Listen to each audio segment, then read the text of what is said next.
За 2026 оноос шинээр хэрэгжиж эхэлж байгаа хууль дүрмүүдийн эрүүл мэндийн салбартай холбоотой өөрчлөлтүүдийг одоо мэдээлье. Энэ бүлгийн 1-р хэсэг нь болохоор дижиталжилт гинэ. 1-р сарын 1-ээс эхлэн эмч нар MRI, рентген, физик эмчилгээ зэргийг хийлгэх бичгийг e-жаданки буюу цахим хэлбэрээр илгээдэг болж байгаа гэж байна. Ингэхдээ гар утасны мессежээр эсвэл e-карта гэдэг аппликейшнийг ашиглан явуулна гинэ. Энгийн цаасан дээр бичсэн бичиг бүр мөсөн хориглоогүй ч гэлээ саяын дурдсан цахим хэлбэрийг илүүд үзэж ер нь бол цаашдаа энэ цахим хэлбэр рүүгээ бүрэн шилжих юм байна. За e-карта ап нь болохоор урд нь нөгөө ковидын үед вакцины үнэмлэх маягийн нэг аппликейшн хэрэгжилжсэн шүү дээ. Тэчка гэдэг. Энэ Тэчка гэдэг аппликейшнийг шинжилээд e-карта аппликейшн болгосон. Хэрвээ тэр аппликейшнээ устгаагүй бол одоо утсан дээр чинь тэр аппликейшн чинь e-карта гэдэг нэртэй болсон байгаа. Шинжлэгдсэн байгаа гэсэн үг. За тэгээд одоо энэ e-карта нь болохоор ерөнхийдөө Чехийн оршин суугчдын эрүүл мэндийн үйлчилгээний нэгдсэн аппликейшн болж байгаа юм байна. Эндээс эмч нарын мэдээлэл, байршил, өөрт хэрэгтэй эрүүл мэндийн үйлчилгээний мэдээлэл, үнэгүй урьдчилсан үзлэг онцлогооны мэдээлэл зэргийг энэ оноос эхлээд авах боломжтой болж байгаа гинэ.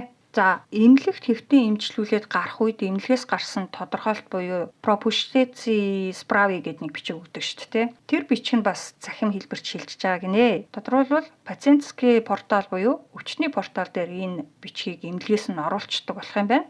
Ингэсээр одоо нөгөө өвчтөн заавал тэр нэг юм цаасан тодорхойлттой байрал үрхийн эмч ч юм өөр дараагийн нөгөө спешиалист руугаа очих албагүй зүгээр тэр систем рүү нөгөө эмч нь ороод хардаг болчихж байгаа юм байна. За эдгээр болон бусад эрүүл мэндийн салбарын захимжилттай холбоотой бүх мэдээллийг нэг дороос авах боломжтой. Энэ нь болохоор эрүүл мэндийн яамны харьяа үндэсний эрүүл мэндийн мэдээллийн портал буюу NZIP-CZ гэдэг энд дэлгэцэн дээр харуулж байгаа сайтаас авах боломжтой. Энэ дээр бас e-карт гэдэг аппликейшны тухай мэдээлэл нь ч гэсэн байгаа, татах холбоосон ч гэсэн байгаа. За эрүүл мэндийн даатгалтай холбоотой шинжилэлт өөрчлөлтүүдийг мэдээлье. 1-р сарын 1-ээс эхлээд ажил олгогч, хуваарай хөдөлмөр эрхлэгч болон эрүүл мэндийн даатгалын компани хоорондын харилцаа холбоо зөвхөн цахим хэлбэрээр явагдах ёстой болж байна гэсэн байна.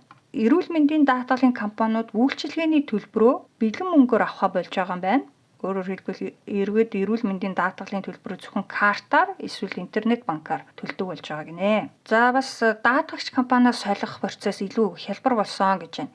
1-р сараас эхлээд иргэн эрүүл мэндийн даатгалын үйлчилгээ авдаг компаниас сольсон тохиолдолд хуучин даатгагч компани нь тухайн үйлчлүүлэгчийн түүхийг шинэ даатгагчид нь 1 сарын дотор гаргаж өгөх үүрэг хүлээнэ гэж. За мөн хэрэглэгчид яг хэрэгтэй байгаа үйлчилгээг нь үзүүлэх эмч эмнэлэгтэй даатгалын компани холбож өгч чадаагүй тохиолдолд тэр даруйдаа даатгалын компаниас солих эсвэл нөхөн олгоор шаардах хэрэгтэй болсон гэж. За энэ яг юу гэсэн үг гэхээр даатгалын компаниуд ч ингээд хамтран ажилладаг эмнэлэг эмч нартай байдаг шүү юм гэрээтэй. Тэгээд би жишээ нь одоо ийм асуудлаар эмчид үзүүлэх хэрэгтэй байна гэдэг даатгалын компанид хэлэнгүүт заримдаа нөгөө яг энэ төрлийн эмчийн гэрээтэй эмч бид нарт яг таны амьдардаг дүүрэгт харьяа дүүрэгт байхгүй байна гэдэг ч юм уу тий. Тэгэхээр одоо та өөрөө өөр газар олоод үзүүлээ. Тэр тохиолдолд бол одоо гэрээгүй эмчид үзүүлсэн тохиолдолд бид нар төлбөрийг төлж чадахгүй гэдэг нөгөө өвчтөн өөрөө халааснасаа төлөх тохиолдол айгүй их гардаг шүү дээ тий. За ийм тохиолдолд бол одоо хэрэглэгч за тэгвэл би өөр даатгалын компанид одоо үйлчлүүлэгч болёо гэж шууд тэр дараа нөгөө гэрээгээ цуцалж болдоггүй. Заавал ингээд жилд нэг л удаа ер нь бол даатгалын компанийг солих боломжтой байт юм байна л да. Тэгвэл энэ шинэ хуулийн дагуу болохоор тэр даруйд нь өөрөө хүссэн даатгалын компаниас сольж болно. Яг энэ шалтгааны улмаас шүү дээ.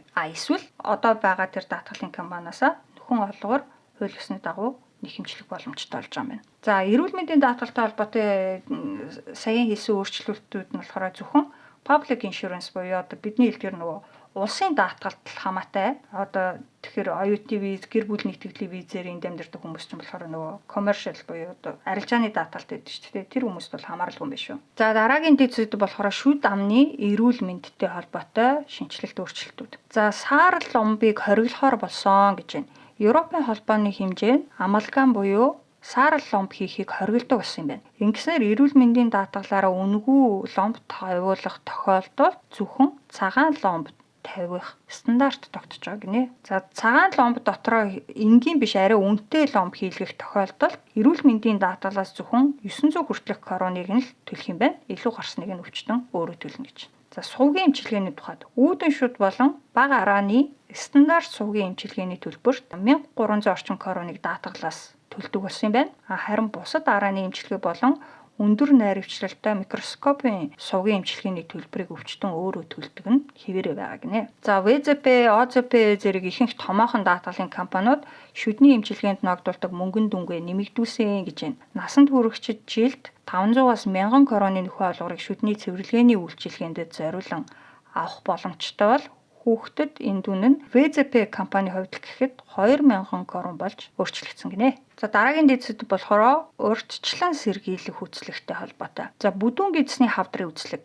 Бүдүүн гидсний хавдраас сэргийлэх зорилготой дурангийн шинжилгээг заавал хийлгэж эхлэх нас нь 50 байсан бол энэ жилээс эхлээд 45 болж байгаа юм байна. Тэгэхээр өрхийн эмч болон эмэгтэйчүүдийн эмч нар 45-аас дээш насны өвчтнүүдтэй энэ шинжилгээнд хамрагдахыг зөвлөх үүрэгтэй болж байгаа гэж. За зүрхний бичлэг буюу ЭКГ. Зүрхний өвчлөлөөс сэргийлэх үзлэг буюу электрокардиографик эрсдэл өндөртэй хүмүүст 40 наснаас эхлэн хийдэг байсан бол одооноос 30 наснаас эхлэн хийдэг болж байгаа гэж. За эрсдэл өндөртэй гэдэгт нь жишээлх юм бол хит даргалалттай, чихрийн шижинтэй, даралт өндөртэй гэх зэргийн хүмүүс багтдаг юм байна. За дараагийнх болохоор урьдчилан сэргийлэх сангийн бонус гинэ. Чехийн олон нийтийн буюу бидний хэлдгээр улсын даатгалын компаниудад фонд превенц буюу урьдчилан сэргийлэх сан гэсэн ойлголт байт юм байна. Энэ нь даатгуулагчийн эрүүл мэндийн үйлчилгээнээс гадуур эрүүл мэндийн ямар нэг асуудлаас урьдчилан сэргийлэхэд зориулсан бонус маягийн олгор гинэ. За даатгач компаниас хамаарат бага сага ялгаатай байдгийг гэж байна. Тэгээ гол төлөө фитнес, усан басан, йогийн хичээл гэх мэт спортоор хичээллэхэд шүд амны хүндийн зарим үзлэг эмчилгээ, харааны шилийн амин дэм худалдаж авах гэх мэтэд зориулдаг юм фонд юм байна. За энэ төрлийн нөхөн олгорыг авахын тулд 2026 оноос эхлээд тухайн даатгуулагч заавал өрхийн эмчдэрээ урьдчилан сэргийлэх үзлэг шинжилгээнд сүүлийн 24 сарын дотор хамрагдсан байх ёстой гэж. За вакцины зориулсан нөхөн олгорын нэмэгдэл. Зарим даатгалын компани заавал хийлгэх албагүй вакцинд ногдох нөхөн олгорын хэмжээгээ нэмсэн гинэ. Тухайлбал ВЗП ханиад томооны вакцины зориулсан олгороо 300 крон болгосон гэж байна. Харин хачигны вакцинд 700-аас 1500 кроны нөхөн олгор олгож байгаа гэж. За эрүүл мэндийн салбарт гарч байгаа шинжилгэлийн хамгийн сүүлийн дэд сэдэв болохоор ийм эмчилгээний шинжилэл реформ гинэ. 1-р сарын 1-ээс эхлэн 21 нас хүрсэн иргэд өөрийн гэр орондоо